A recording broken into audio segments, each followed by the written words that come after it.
Iran এবং ইসরায়েলের যুদ্ধের কথা কিন্তু আমরা অনেক দিন ধরেই শুনে আসছি এবং এটা কিন্তু আরও পরপর বাড়ছে। এটা যেখানে কমে যাওয়ার কথা ছিল, এটা কিন্তু আজ আবারও বেড়ে গেছে। একটা মিসাইল হামলায় ইসরায়েলের স্টক বিল্ডিং পুরোপুরি কিন্তু ধ্বংস হয়ে গেছে। এছাড়াও সরকা হাসপাতাল, মিলিটারি হাসপাতাল, এটাও কিন্তু ক্ষতিগ্রস্ত হয়েছে। সাধারণ মানুষ 500-র ওপরে প্রায় সাধারণ মানুষ কিন্তু আহত হয়েছে।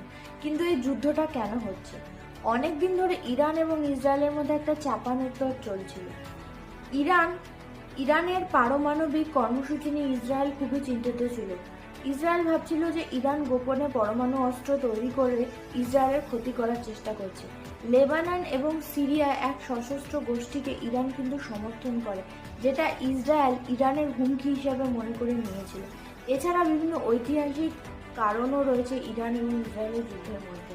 ইরান মনে করে ইসরায়েল ফিলিস্তাইনের জায়গা দখল করে আছে, যেখানে ইসরায়েল মনে করছে যে ইরান সবসময় তাদের কিন্তু ক্ষতি করার জন্য উঠে পড়ে লেগেছে।